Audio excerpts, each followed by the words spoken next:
For most position groups in the NFL, giving their blood, sweat, and tears is just a saying. Not for the offensive line.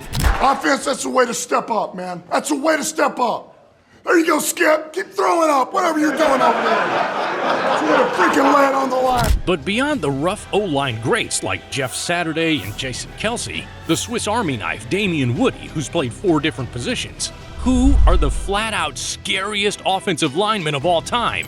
We have linemen who kept playing with broken bones. One even got right back on the field, winning a Super Bowl after a horrible car crash.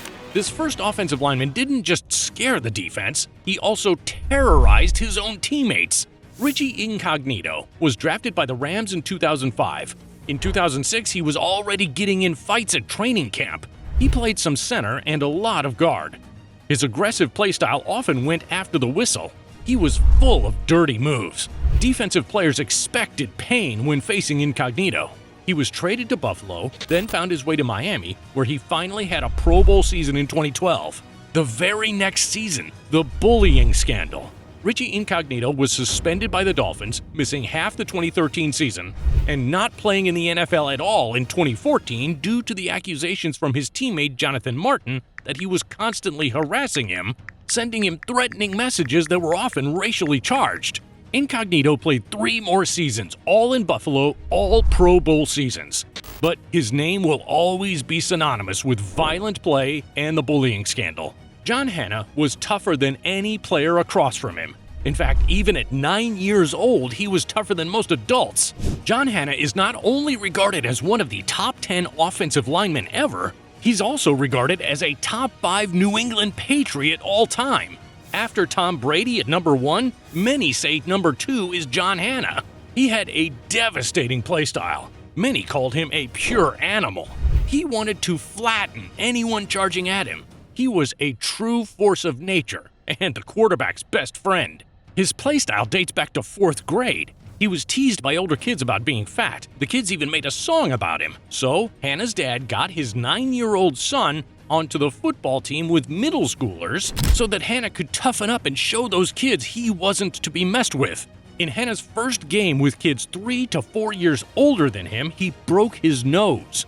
His dad wanted to pull him out, but Hannah refused, citing that song the kids made about him. He continued to play, 9 years old, against middle schoolers with a broken nose. Hannah brought that intensity on every play in the NFL. Travis Hunter is today's unicorn, playing both sides of the ball. But we have a crusty old lineman who would say Hunter's efforts ain't nothing, that it's not real football. Chuck Bednarik, also called Concrete Charlie, played center and linebacker, 2 positions that experienced heavy contact on every play. He loved every second of it. He's even proud of his injuries, especially his fingers that look like gnarled tree roots. Eventually, Alzheimer's took his health, but not his sense of humor. Concrete Charlie has even been on record disparaging Deion Sanders during his prime. Bednarik said he goes a whole game and never makes a tackle. That pity-pat stuff, that's not football. He wouldn't think any different of what Hunter is doing in Jacksonville now. Hunter and Deion weren't a part of big hits like this. Chuck Bednarik was the last of the 60-minute men. Trent Williams isn't just one of the best linemen of this generation. At 6'5", 320 pounds, he's one of the scariest dudes in the world. Most big guys you can at least outrun, but don't be so sure about that with Williams. He shocked his strength and conditioning coach's rookie year, benching 505 pounds without even warming up. He's often beaten running backs in footwork drills, has a 34.5-inch vertical, a 113-inch broad jump, and can even do a 360-degree dunk. The man is a freak of nature and plays with spiteful anger. He's not averse to delivering a jab to the face. It's also not a good idea to piss him off pregame. Not in a good way. This is Brandon Ayuk, Deebo Samuel. They went after Juan Thornhill. As a matter of fact, if you're beating him, try not to upset him any further. You're liable to get suplexed. But most impressively for his huge size, he's really fast. At the Combine, Williams ran a 4.81 40. That's the 3rd fastest official time among all offensive linemen. Even at 37 years old, he's regarded as one of the best linemen in the league. There's nothing scarier than a large mass with a high velocity. Larry Allen might have even been faster than Trent Williams. Allen isn't just one of the best offensive linemen ever. He is also a Super Bowl winner and a huge reason why Emmitt Smith became the NFL's leading rusher in his prime. John Randall was one of the better defensive linemen in the league, but he had some rules for Larry Allen. You didn't bull rush Larry. You didn't taunt him. You were nice to Larry. Give him a hand up, smile at him. Sometimes he smiles back, sometimes he doesn't, but don't get him mad.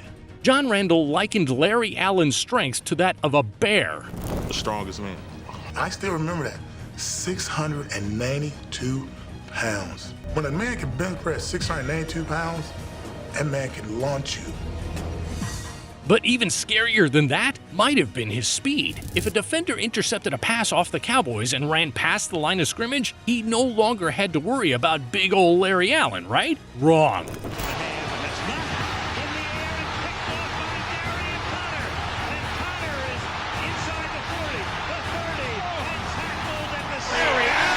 Larry Allen's official 40 time is 4.85, but this was before the laser timing started in 1999. Some hand-timed reports had Larry at a 4.8 flat, which would mean his 40 time was even faster than Trent Williams. But as scary as Larry Allen was, he wasn't even the scariest on Dallas's 90s dynasty O-line.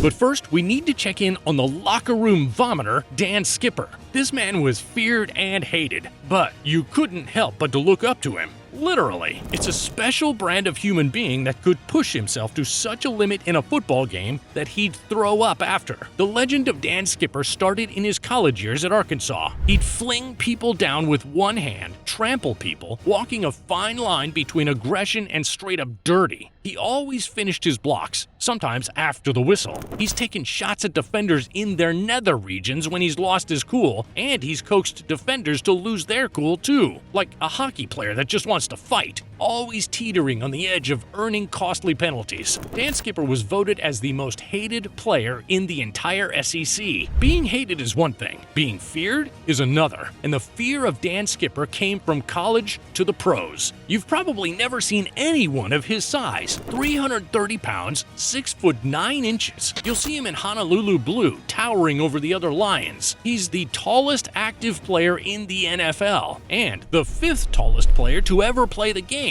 A giant, but definitely not a gentle one. Throughout the NFL's history, there weren't many scarier than Conrad Dobler, and in 1977, there was absolutely no one worse. Dobler's got the hardware to prove it. He went to the University of Wyoming and never had a player matched Wyoming's rugged landscapes any better. His journey to the pros saw him in St. Louis, New Orleans, Buffalo, while all he wanted to do was inflict pain. It was nice to run into someone and hit him so hard. I used to call it a snot bubbler.